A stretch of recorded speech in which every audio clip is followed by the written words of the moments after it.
La clase de hoy la centraremos en un tema relacionado con lo que es la correlación e integración funcional, que a medida que vayamos conversando un poco vamos a entender de qué se trata. Si miramos esta imagen, vemos muchos organismos que están coexistiendo y están viviendo en el fondo, ¿ya? Todos ellos tienen una capacidad inherente a todo ser vivo, que es la de responder a estímulos. Entendemos que un estímulo es cualquier cambio que haya en el ambiente que es capaz de generar una respuesta. Los estímulos dependen de la naturaleza, pueden ser fóticos, acústicos, mecánicos o químicos. Y estos estímulos, para ser captados por el organismo, tienen que llegarle una señal a estructuras especializadas que son los receptores. Aquí vamos a ver algunos ejemplos. Los receptores, depende de si están ubicados fuera o dentro del cuerpo, tienen una clasificación, o depende de la naturaleza también. Por ejemplo, acá tenemos los receptores del olfato, que es la pituitaria amarilla, son los encargados de captar sustancias químicas volátiles que hay en el ambiente y llevarlas al lóbulo temporal del cerebro. Luego tenemos los estímulos fóticos, son captados por esta estructura que es el ojo, ¿ya? El cual tiene una capa, que es la tercera capa, llamada retina. Ahí tenemos células llamadas conos que permiten captar señales relacionadas con el color, y los bastones con la penumbra. Ellos llevan la información hacia el cerebro, principalmente al lóbulo occipital del cerebro. Acá tenemos el órgano destinado a captar señales sonoras. Está ubicado en el interior del caracol. Se llama órgano de Corti. Ellos transmiten la señal por el nervio acústico, la rama acústica de este nervio, hacia el lóbulo temporal del cerebro. En el fondo, el cerebro es el que escucha. También tenemos acá en la superficie de la lengua varios receptores. En la punta de la lengua está la mayor parte de los receptores para lo dulce. En los bordes laterales anteriores tendríamos para captar todo lo que tenga que ver con salado. En los bordes laterales posteriores estarían los receptores para lo ácido, y en la parte posterior central de la lengua lo relacionado con lo amargo. Entonces ahí tendríamos varios tipos de receptores. La clasificación es variada, ¿ya? Pueden ser por la posición, ser ectoreceptores, propioceptores o interreceptores. También no nos podemos olvidar de los receptores cutáneos, los que captan tacto, presión, temperatura, ya sea frío o calor. ¿Okay? Acá están los receptores cutáneos. Aquí están los corpúsculos de Meissner, que tienen que ver con el tacto, ¿ya? Pacini, que tiene que ver con lo que es presión, Ruffini con todas las señales asociadas con frío, baja temperatura, y por acá estarían o faltarían, que son también los receptores de Ruffini, relacionados con estímulos de calor. También están a nivel de toda la piel, en todo el cuerpo, tanto adentro como afuera de él, están las terminaciones libres del dolor, que transmiten, por supuesto, señales asociadas con ello. Los receptores se pueden clasificar de acuerdo a la posición, que no va a ser tan importante en este estudio, y según la naturaleza, ustedes ya los ven. Mecanoreceptores, fotorreceptores, ya saben, cono y bastón, y quimioreceptores de distintos tipos, termorreceptores para el frío-calor, nociceptores para principalmente algún tipo de golpe o exceso de luz, como son los receptores a nivel del iris, que regulan la entrada de luz al ojo. Las características de los receptores son tres. La primera es la excitabilidad. Eso significa que todo receptor necesita de un estímulo umbral, más bien un umbral de excitación, para poder desarrollar un potencial de acción, de acuerdo a lo que vamos a conocer con la ley del todo o nada. Eso significa que cuando se llega al umbral de excitación, el potencial siempre va a una misma velocidad. La especificidad tiene que ver con que cada receptor capta un determinado tipo de estímulo, ¿ya? fótico, químico, acústico, etc. Y la adaptación tiene que ver con que frente a una estimulación sostenida, los receptores dejan de enviar impulsos, dejan de enviar señales. Los únicos que no lo hacen, y que es un mecanismo de defensa, son los receptores del dolor. De tal manera que si hay algo que no está funcionando bien dentro o fuera del cuerpo, las señales van a ser permanentes hasta que de alguna manera se solucione el problema que genera esa reacción. ¿Okay? Bien. Dentro de las respuestas, nosotros dijimos que la vida era un responder a estímulos, ¿ya? Y las formas que tenemos para responder a esos estímulos son de dos tipos.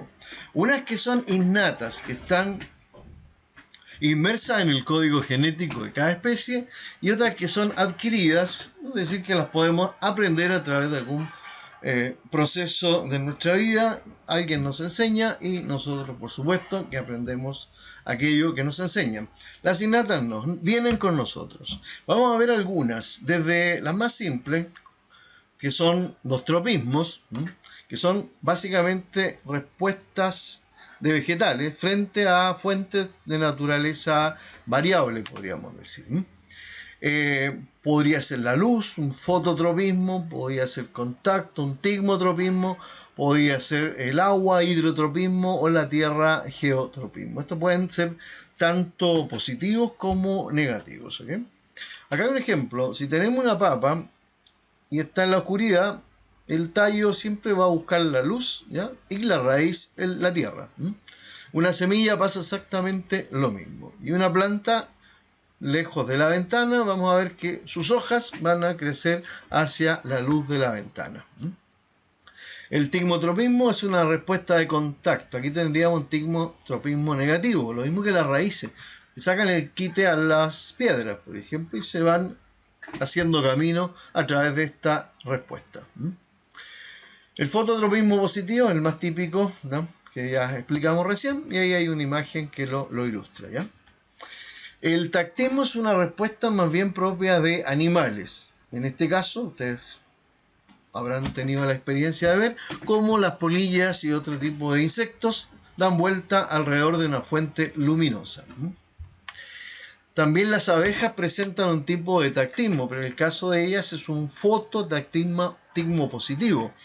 Generalmente son atraídas hacia las sustancias químicas presentes en las flores. El tigmotactismo también lo podemos ver acá. Tenemos un pololo, San Juan, ¿ya? Igual que la chinita, ellos tienen un tigmotactismo positivo. Colocamos el dedo y ellos se suben sobre el dedo y avanzan. Los palotes hacen lo mismo. Y también tenemos acá un ejemplo de nuestros glóbulos blancos, que frente a una infección en un tejido, la liberación de histamina por parte de las células del tejido hacen que los glóbulos blancos acudan al sitio de la infección, abandonen el torrente sanguíneo por una propiedad que se llama quimiotactismo positivo, y van a englobar bacterias y a limpiar el tejido. Ahí tenemos una buena aplicación de lo que es un quimiotactismo positivo. Los reflejos son respuestas mucho más complejas, requieren principalmente 2 o más neuronas y están insertas en el código genético de cada especie. Acá tenemos el reflejo tónico del cuello, el reflejo prensil propio de los monos, reflejo del gateo, y acá el reflejo de la marcha, donde, si ustedes se fijan, enroscan un poco el pie, ya más o menos recordándonos cómo andábamos cuando éramos monos, en el fondo, en los árboles. ¿Okay? Un reflejo generalmente va a tener un receptor, una vía aferente, un centro elaborador y un órgano efector. Acá. Entonces es un arco en el fondo, ¿ya? Puede tener involucrado 2 o más neuronas. Vamos a ver un ejemplo del reflejo monosináptico, que es el reflejo rotuliano. Acá tenemos un receptor en el músculo y tendón, músculo, y esta señal va por una vía aferente a la médula espinal, hace una pura sinapsis y de inmediato la respuesta viene por una neurona eferente o motora al órgano efector, ¿ya? Es uno de los reflejos más simples que hay.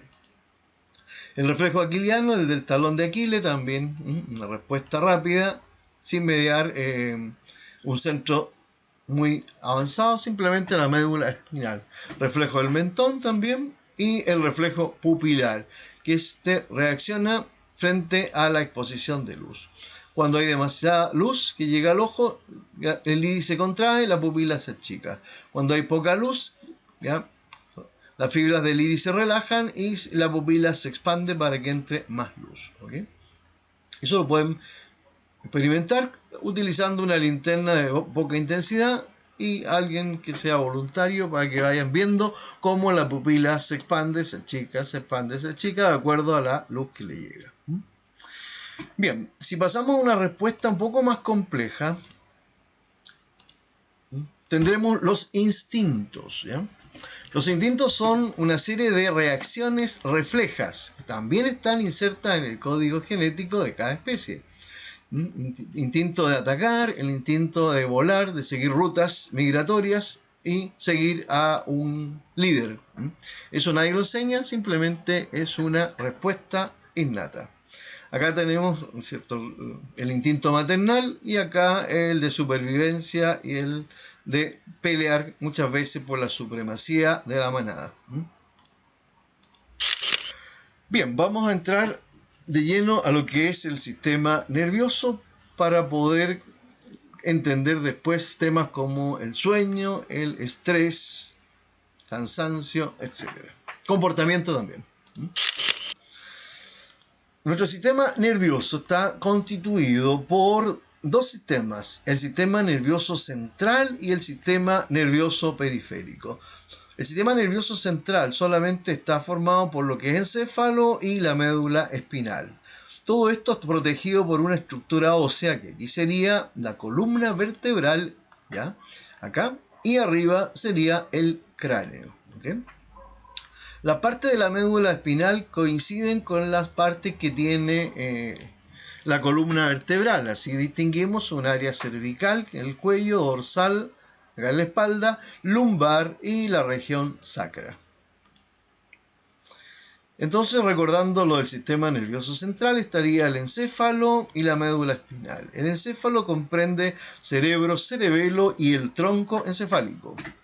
El sistema nervioso periférico, todo lo que queda fuera de la médula, estaría formado por el sistema nervioso somático con 31 nervios raquídeos. Y al lado tendríamos el sistema nervioso autónomo formado por el simpático y el parasimpático. Tronco encefálico comprende 4 partes: el bulbo raquídeo, la protuberancia anular, la formación reticular y el mesencéfalo.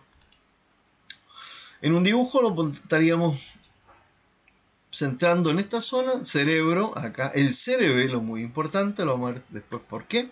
Y acá tendríamos al tronco encefálico, hasta acá, bulbo raquídeo, protuberancia anular, también se llama puente de Barolio. El mesencéfalo o istmo del encéfalo, y aquí al medio, que no se ve, sería la formación reticular.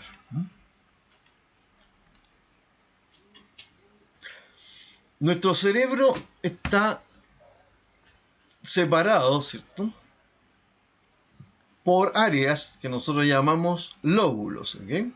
Pero el cerebro tiene 2 hemisferios, el hemisferio derecho y el hemisferio izquierdo, y ambos están unidos por una cisura interhemisférica.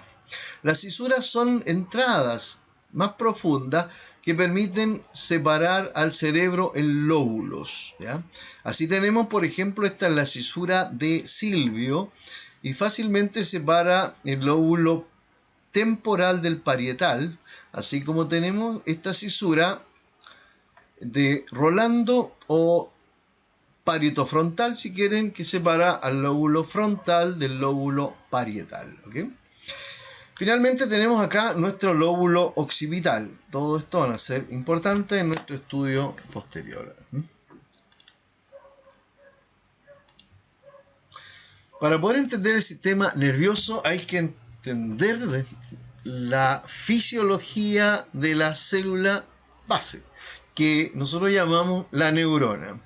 La neurona es una célula normal como cualquier otra, pero que ha sufrido modificaciones. Por ejemplo, este es el soma, como cualquier célula de las que conocemos. Pero, ¿qué es lo que hace? Emite proyecciones para ampliar la superficie de contacto con otras neuronas y constituye las llamadas dendritas. Luego, para poder alejar el impulso desde el soma, ¿ya?, y no ocupar tantas neuronas, se produce una prolongación llamada axón o cilindro eje, que va a terminar en una especie de árbol, se llama telodendron o arborización terminal del axón. En esta zona se va a producir la unión con otra neurona, principalmente con las dendritas de otra neurona. Y así tenemos entonces cómo se transmite el impulso nervioso a través de estas células llamadas neuronas.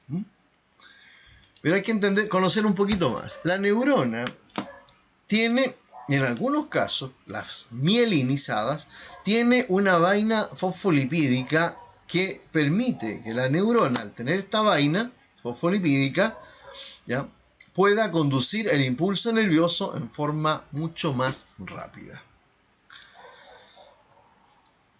Esta estructura fosfolipídica se llama vaina, ¿cierto? Si ustedes la ven acá, vaina, acá está, de mielina. La mielina es fosfolípido, ¿no? Pero esta vaina de mielina no es continua, sino que está interrumpida en ciertas zonas, segmentos, llamados estrangulaciones o nódulos de Ranvier. Y eso hace que el impulso sea mucho más rápido porque la conducción es saltatoria. ¿Ven? Aquí vemos entonces la neurona y su envoltura. Y si nos damos cuenta acá, hay una estrangulación de Ranvier. El axón está rodeado de esta vaina de mielina que puede ser generada por dos tipos de células. Las células que forman esta vaina de mielina reciben el nombre de células gliales o células de la microglia. A diferencia de las neuronas, estas células tienen la capacidad de reproducirse. Bien. Para poder centrarnos en este tema, vamos a ver que debemos hacer una diferencia entre una neurona del sistema nervioso central y del sistema nervioso periférico. Si esta es una neurona del sistema nervioso central, esta vaina de mielina la va a formar una célula glial llamada oligodendrocito. El inconveniente que tiene el oligodendrocito es que no es capaz de regenerar zonas del axón si es que han sufrido algún daño. De manera que una neurona que haya sido dañada en el encéfalo o en la médula espinal no tiene ninguna posibilidad de regenerarse. Eso explica entonces los problemas de daño medular en algún accidente que nos puede dejar una tetraplegia. ¿Okay? Si esta neurona es del sistema nervioso periférico, esta vaina de mielina la va a fabricar otro tipo de célula que se llama el neurilema o vaina de Schwann. Entonces, la vaina de mielina ya no la fabrica el oligodendrocito, sino que este neurilema o vaina de Schwann. Cambia de nombre nada más. Pero tiene una ventaja. Este tipo de célula es capaz de regenerar zonas del axón si es que estas han sido cortadas o dañadas, de tal manera que si hago un corte en esta zona del brazo, yo mediante una microcirugía voy a poder recuperar la movilidad de mis manos. ¿Okay? Y aquí tendríamos las grandes células gliales que yo les mencionaba. Aquí está el oligodendrocito. Él forma la vaina de mielina en el sistema nervioso central. ¿Bien? Y acá las células de Schwann están formando la vaina de mielina en el sistema nervioso periférico. Pero además de estas células gliales que ya he mencionado, que son dos, ¿Ya? También puedo mencionarle a ustedes las células de la microglia. Otras células gliales que no hacen lo que hacían los oligodendrocitos, pero sí se encargan de fagocitar todas aquellas células nerviosas muertas o dañadas. Entonces hace un papel de fagocito, se va comiendo todo lo que está muerto. Y aquí sí que es importante mencionar esta célula glial, especialmente para explicarle qué pasa con el alcohol y la droga en los niños, en los adolescentes y qué es lo que no pasa tanto en los adultos. Los astrocitos lo que hacen es formar la barrera hematoencefálica. Este es un vaso sanguíneo, hay un glóbulo rojo. La barrera hematoencefálica protege a todo el sistema nervioso central, principalmente lo que es cerebro, de toxinas, de virus, de bacterias. No es infalible, pero sí genera una resistencia. De tal forma que cuando un adulto consume alcohol, esta barrera hematoencefálica ya está formada y el daño no va a ser tan grande si la cantidad de alcohol no es muy alta también. Pero si un niño o un adolescente consume droga y consume una cantidad excesiva de alcohol, a veces llegar hasta coma etílico, los astrocitos no son capaces de filtrar todo eso, y de tal manera que el alcohol y las drogas van a dañar al cerebro. Por eso se dice que nunca debe consumir alcohol un niño o un adolescente porque el daño neurológico es severo. Bien, los astrocitos, si bien es cierto, juegan un papel importante, lo que ya les dije, la barrera hematoencefálica, también tienen algunas complicaciones, porque estas células, al tener la capacidad de multiplicarse, cualquier alteración, cualquier mutación que se pueda generar en ellas, las convierte en células tumorales. De ahí entonces, cuando hablamos de un tumor al cerebro, no podríamos pensar que las neuronas se están multiplicando y formando el tumor, porque ellas no se reproducen. Pero sí le echamos la culpa a las células gliales, que son las responsables del tumor. Y esta célula, el astrocito, es uno de los que genera más tumores. Los llamamos gliomas a los tumores cerebrales producidos por las células gliales. Y si es un glioma producido por este astrocito, vamos a estar frente a lo que llamamos un astrocitoma. Así que cuando veamos, ¿cierto?, un caso de cáncer, un tumor cerebral, nos vamos a acordar de qué células son responsables de crear esos tumores. Las células ependimarias no las voy a nombrar, o sea, no les voy a dar mucha importancia, ya las nombré. Ellas forman el revestimiento interno de los ventrículos cerebrales, que después los vamos a conocer, ¿ya? Aquí tenemos una foto muy bonita de un dibujo en el fondo de esta célula. Aquí hay una célula de la microglia comiéndose, que hay un astrocito formando la barrera hematoencefálica, aquí también, y no hay más que mostrar, ¿no?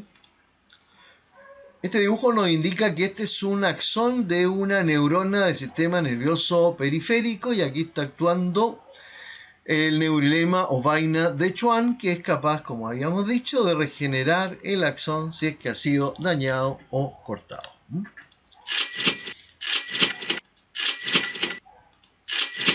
El astrocito que habíamos dicho. El impulso nervioso va a correr, o sea, va a transmitir una señal dependiendo de si tiene o no mielina, dependiendo si es más grueso o más delgado. En este caso, este axón no tiene mielina y la velocidad de conducción es muy lenta, podríamos hablar de unos 20-30 metros por segundo. Este, un poquito más grueso, sí tiene vaina de mielina, la conducción es saltatoria y las velocidades podrían llegar a 80 metros por segundo. Y estas neuronas muy gruesas ya van a poder transmitir señales a velocidades tan grandes como 140 metros por segundo. Entonces la presencia de vaina de mielina y el grosor del axón juegan un papel importante en la velocidad del impulso nervioso. Bueno, como veíamos en el dibujo anterior, el impulso nervioso no viaja por dentro de las neuronas, sino que viaja a través de las membranas de las neuronas. Por eso es importante conocer cómo funciona esto. Una membrana de la neurona, cuando está en potencial de reposo, vamos a entender que no transmite nada, ¿ya? Va a estar cargada en forma positiva en el exterior y negativa en el interior. ¿Okay? Cuando un impulso nervioso se desplaza por la membrana, la polaridad va cambiando, ¿ya? Y se hace positiva adentro y negativa afuera. Luego que pasa el impulso, la membrana recupera su polaridad haciéndose positiva afuera y negativa adentro.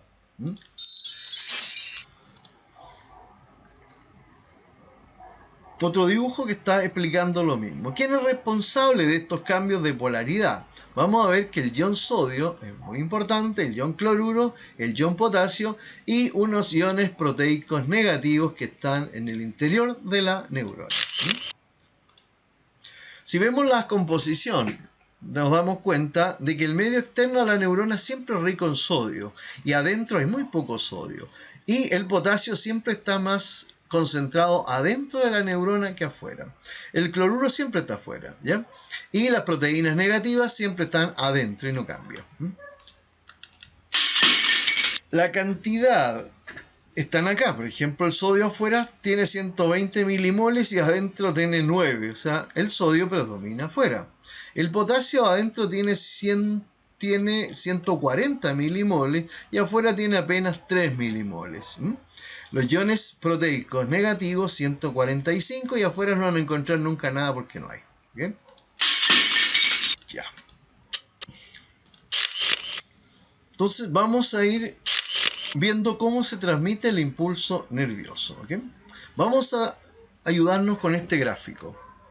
Cuando la neurona está en un potencial de reposo, el valor es de menos 70 milivoltios. ¿Ya? Tiene que cambiar la polaridad y vamos a ver cómo es el mecanismo, cómo ocurre esto y llegar a un umbral de excitación. Ahí llegamos a un efecto de sumación y el potencial cambia a menos 55 y el potencial se dispara con la ley del todo o nada. Es decir, una vez que llegó al umbral, se generó un potencial de acción, de manera que el valor va a cambiar de un valor negativo de menos 55 milivoltios hasta más 40 milivoltios.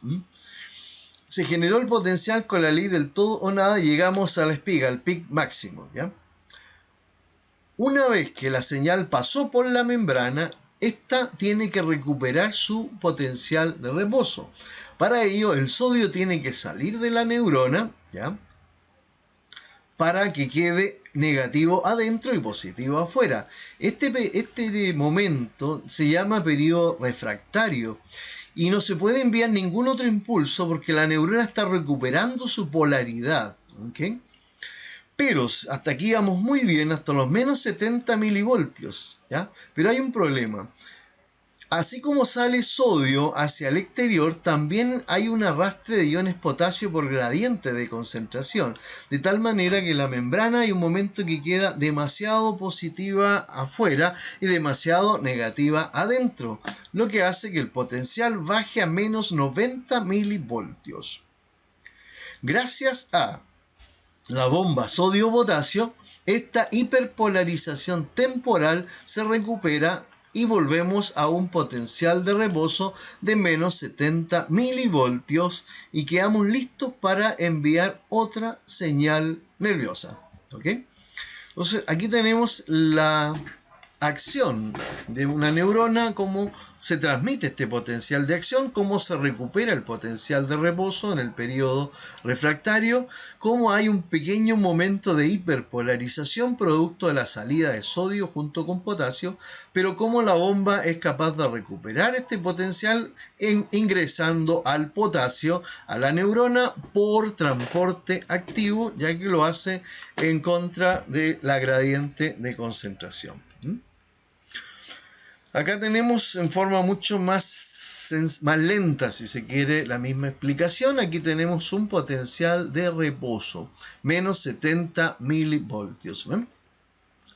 Luego llegamos a menos 50 milivoltios y vamos a cambiar la polaridad aquí de la membrana, ¿ya? Y se va a hacer positiva adentro y negativa afuera. ¿Ya?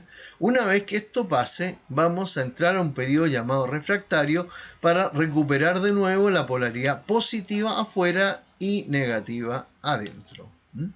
Acá tenemos el mismo gráfico, menos 70 milivoltios, llegamos al umbral 55, se desata el potencial de acción, lo que llamamos una despolarización, la membrana se hace negativa afuera y positiva adentro, hasta llegar a un valor de más 40 o acá más 35 milivoltios a la espiga.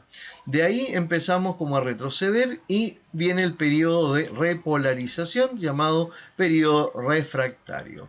Hay un momento en el cual el potasio sale acoplado con el sodio, generan una hiperpolarización de menos 90 milivoltios y la bomba recupera de nuevo nuestro potencial de reposo.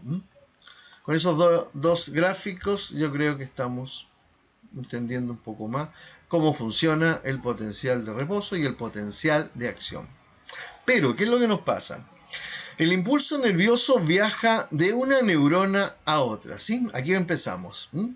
Pero llega un momento en que una neurona está desconectada con respecto a la siguiente. Esta se va a llamar presináptica y esta postsináptica. Entonces hay un pequeño espacio donde no hay impulso electroquímico, como el que iba a través de la membrana, de manera que es como pasar de un lado a otro en un camino donde el puente no está, y habría que pasar por el agua. Entonces aquí se va a producir un retardo, porque se va a generar un fenómeno llamado sinapsis. Si nos acordamos de lo anterior, vamos a ver que el potencial va bajando por la membrana de la neurona, ¿ok?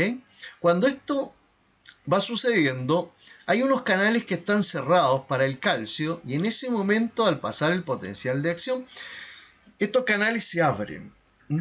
Al entrar el calcio por gradiente de concentración, ¿ya? Este calcio es el encargado de hacer que las vesículas sinápticas, que son las que llevan el neurotransmisor, ¿ya? Que es el químico que va a transmitir la señal entre una neurona y otra, se vayan desplazando hacia la membrana presináptica. ¿Ven?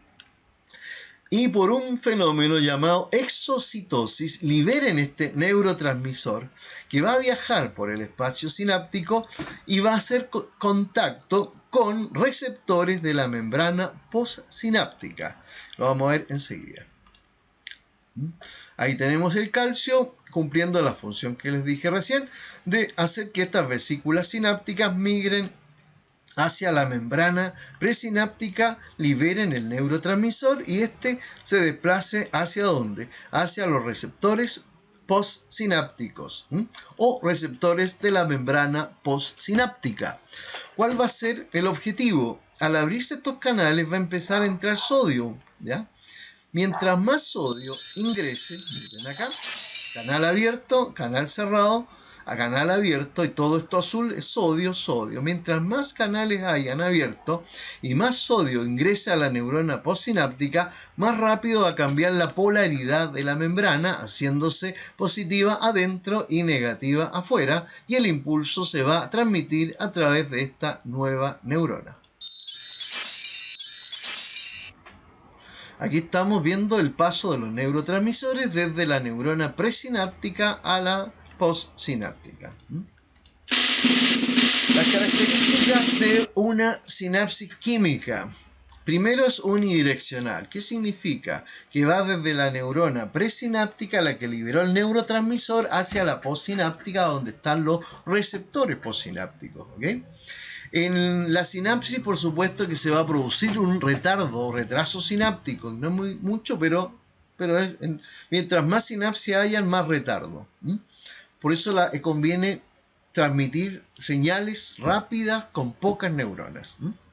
Se produce un efecto de sumación. ¿Qué significa esto? Que mientras más canales para el sodio se abran, más rápido cambia la polaridad de la membrana. Ahora, si nosotros abusamos de los neurotransmisores en esta sinapsis, se puede generar una fatiga a nivel del espacio sináptico. Les doy ejemplo. Si yo abuso de mi condición física, no duermo, no cargo neurotransmisores durante la noche, duermo muy poco, voy a amanecer con fatiga sináptica, es decir, ya voy a amanecer cansado. Si yo consumo una droga estimulante que haga que que las neuronas liberen mayor cantidad de neurotransmisores, seguramente cuando esté bajo el efecto de esa droga no voy a cansarme, no voy a sentir sueño, pero una vez que ya se agota ese neurotransmisor, voy a entrar en un cuadro como de depresión, de abulia, producto de que me faltan neurotransmisores para poder contactar, ¿cierto?, las distintas partes del cerebro que tienen que ver con la motivación, con la captación de estímulos, con el responder. Una sinapsis puede facilitar o bloquear el paso de un impulso. Hay sustancias que actúan como estimulantes y otras como depresoras.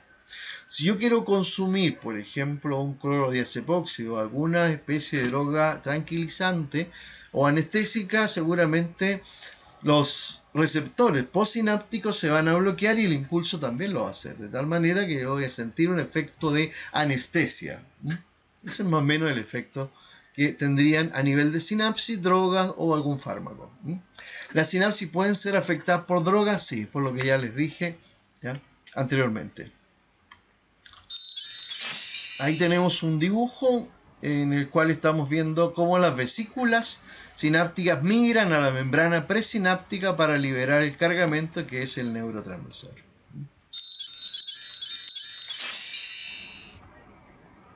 Ahí tenemos una corriente de neurotransmisores. Y acá tenemos una vesícula que está abriéndose, liberando la sustancia por exocitosis. ¿Okay? Los tipos de neurotransmisores generalmente son de naturaleza proteica, pero son pequeños, son de baja masa molar. Y para que sea neurotransmisor, uno de los requisitos es que tiene que ser sintetizado dentro de una neurona. ¿Okay? Entonces, aquí dentro de los que hemos mencionado, más de alguna clase, están los más populares. Hay más de 50 neurotransmisores reconocidos. No podemos pasarlos todos. ¿Ya? La acetilcolina es un neurotransmisor que lo vamos a ver enseguida. ¿Ya? La serotonina,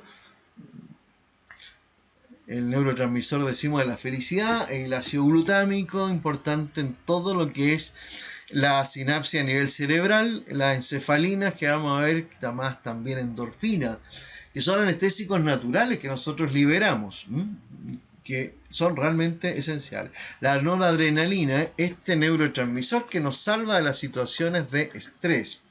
La dopamina, que es la sustancia de la adicción, en el fondo, de la euforia, de desatar nuestras conductas impulsivas.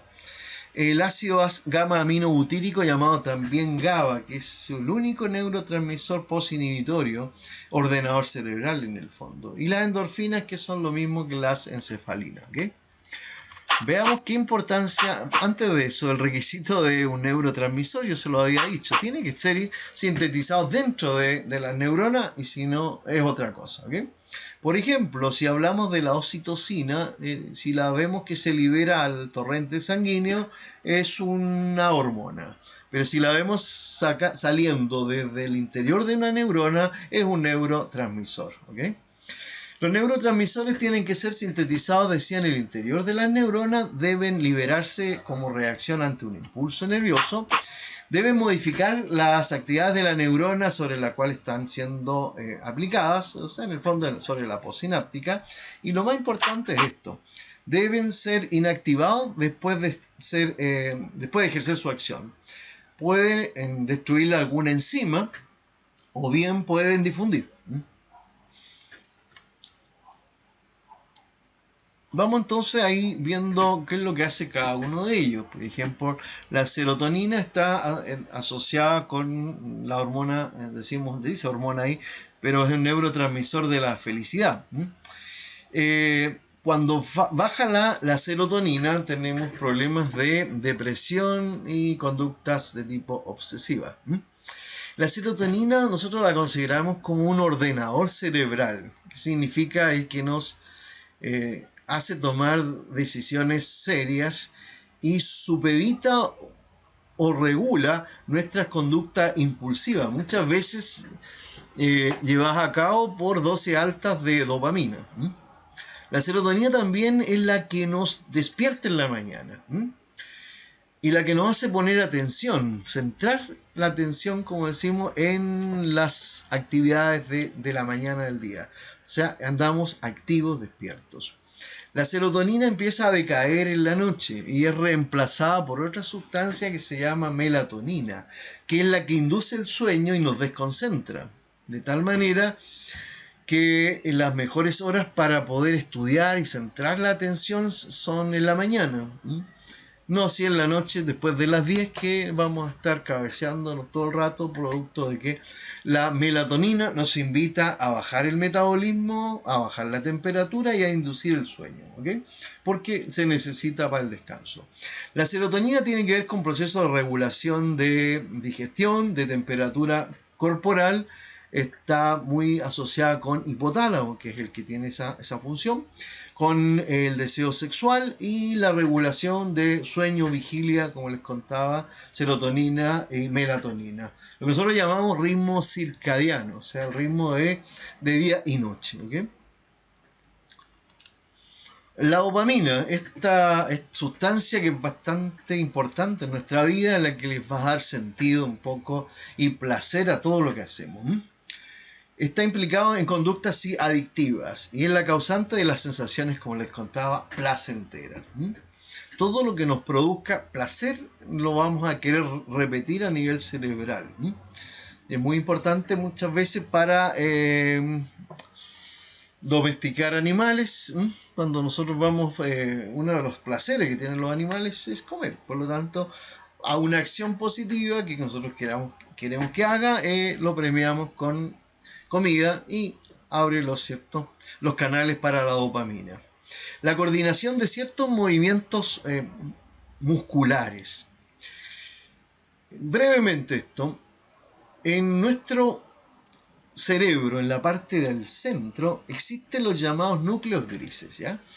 Y esos núcleos grises tienen que ver con la regulación de nuestras acciones automáticas. Cada vez que yo hago una acción voluntaria, la acompaño de una acción automática, sin que yo me dé cuenta, porque es automática. El caminar, el hablar, el gesticular, el mostrar una reacción de enojo o de alegría, ¿ya? Lo hace en estos núcleos grises que viajan por una vía paralela a la voluntaria, que es la extrapiramidal, la involuntaria. Y si esta dopamina falla aquí, en estos núcleos grises, acá, nosotros vamos a tener alteraciones de esas acciones involuntarias o automáticas. Y van a aparecer enfermedades tales como Parkinson, la tetosis, que es un movimiento así de cuello, el tics, que es un movimiento ¿ya? repetitivo, no controlado, y básicamente ese tipo de reacciones. Atetosis, como les contaba, Parkinson, y el más terrible, que es un movimiento ¿ya? donde nada en el cuerpo se queda quieto y se llama corea o baile del zambito. Entonces ahí tenemos la dopamina, lo importante que es. Nuestra conducta sexual también está, y todo lo que tenga que ver con placer. Uno de los mejores placeres que nosotros tenemos es el comer. También hay otros placeres como escuchar música, no sé, a veces tirarse en paracaídas, no sé, generalmente reacciones de ese tipo. Tiene que ver la dopamina también con la regulación de la memoria, los procesos cognitivos asociados al aprendizaje y la toma de decisiones. Esto es muy importante porque si yo ahí quiero memorizar algo, quiero aprender algo y fijarlo bien y está asociado a algo que me gusta y que me produce una sensación agradable de placer, el proceso de aprendizaje va a ser mucho más efectivo. El glutamato es un neurotransmisor excitatorio a nivel cerebral. Es muy importante en todas las conexiones en las neuronas de asociación que se establecen en los distintos hemisferios cerebrales. Es un mediador, ¿ya? Para todo lo que es información sensorial, motora. Y tiene que ver con la parte emocional, cómo yo conecto arriba todas las experiencias. Le doy un sentido. Pero el exceso de glutamato puede generar daño, es nocivo para el sistema nervioso central y puede llevarnos a daños tan severos como el ELA, que es esta enfermedad lateral amiotrófica, derrames cerebrales y cuadros de tipo epiléptico, aunque la epilepsia podría tener otras causas. La acetilcolina es un muy buen neurotransmisor, ¿okay? Siempre está trabajando con el sistema nervioso parasimpático. Siempre lo asociamos con la noradrenalina, ya que la noradrenalina nos salva de una situación de estrés. Se nos seca la boca, se bloquea todo lo que es la digestión, ¿ya? Y la irrigación principalmente a la zona visceral. Pero la acetilcolina, como funciona con el sistema parasimpático, nos lleva el corazón a la calma, genera una bradicardia, estimula la secreción salival del jugo digestivo y nos permite entonces degustar de una buena comida, nos lleva a la tranquilidad. Pero además de eso, la acetilcolina está involucrada en todo lo que son los procesos de contracción muscular. No hay músculo que no se mueva si no tiene una inervación.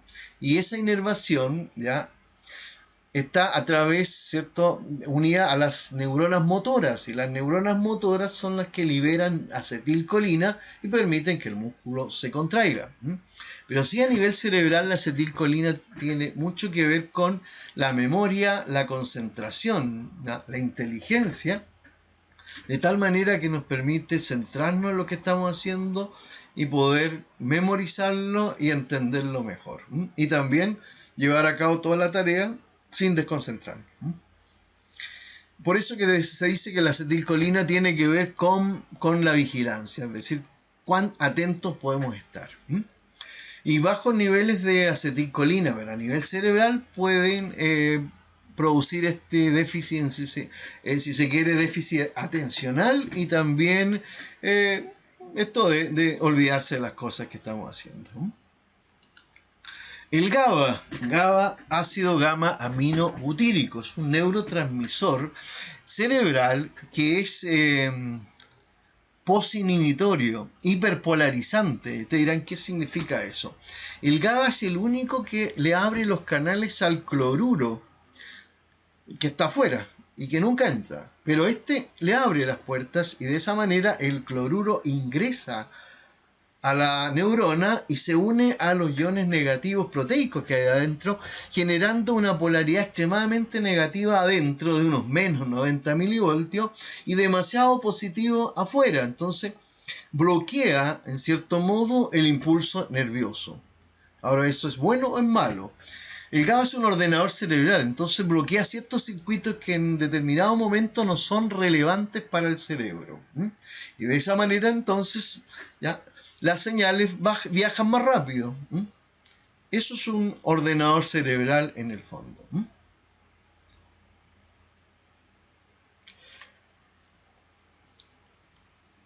Las endorfinas y las encefalinas las vamos a tratar juntas. Son neuropéptidos que se liberan, ¿ya?, y que compiten con otro neuropéptido que no hemos hablado todavía, que es el neuropéptido P. Las endorfinas y las encefalinas son los anestésicos naturales que tiene el cuerpo. ¿Y qué es lo que pueden hacer ellos? Pueden bloquear señales del dolor. Y en uno de los lugares donde más endorfinas se liberan es a nivel del tálamo, de tal manera que muchas señales del dolor no llegan al cerebro, a la zona sensitiva del lóbulo parietal. Por lo tanto, nos permiten no tener dolor o calmar el dolor. Las endorfinas se liberan básicamente en situaciones de estrés. O sea, aumenta la producción y la liberación, condiciones de estrés y también en situaciones de euforia, de situaciones donde lo estamos pasando bien.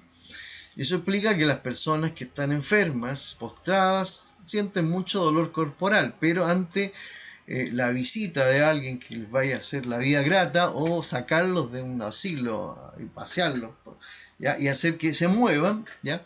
Van a tener que una reacción mucho más agradable frente al dolor.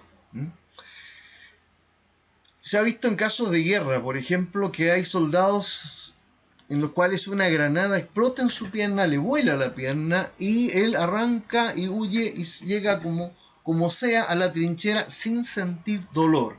La situación de estrés es tan grande que se liberan muchas endorfinas y muchas encefalinas. Pero una vez que ya lo llevan a la posta hospital y se acaba el efecto del estrés de la endorfina, el dolor se acentúa y es insoportable. ¿Ya? Ahí tendríamos que adicionar endorfinas artificiales que comúnmente nosotros las llamamos morfinas, aunque estas también las podemos llamar morfinas naturales. ¿Okay? También puedo explicarles lo que sucede en un partido de alta convocatoria donde el jugador recibe muchos golpes, ¿ya? Y si el partido realmente está muy caliente, el organismo está muy estresado, todos los golpes que reciban del contendor, ¿cierto?, no los van a sentir en ese momento, producto que los niveles de endorfina están elevados. Sin embargo, cuando él vaya a la ducha y pase esa situación de estrés, va a empezar a sentir dolores por todas las partes del cuerpo que fueron atacadas o golpeadas. Entonces hay un buen ejemplo para acordarse de estas endorfinas, anestésicos naturales. La oxitocina, solamente voy a hablar de ella como neurotransmisor. La oxitocina es un neurotransmisor que está asociado con los vínculos afectivos, principalmente que se establece entre la madre y el hijo, y también entre la familia completa, en la que hace entonces que algunas especies sean monógamas durante toda la vida y que tengan más apego a sus hijos y los cuiden y los protejan hasta que están bastante grandes. Así como hay otras especies donde los niveles de oxitocina son muy bajos y la hembra tiene sus crías y las cuida muy poco y después las deja, y ellos también como crías tienen muy poco apego a la madre y se independizan rápidamente. Bien, yo creo que la clase ha sido muy extensa, espero que hayan aclarado algunas dudas y si no me pueden conectar, ¿cierto?, comunicar para que yo pueda ayudarlos un poco más, ¿no?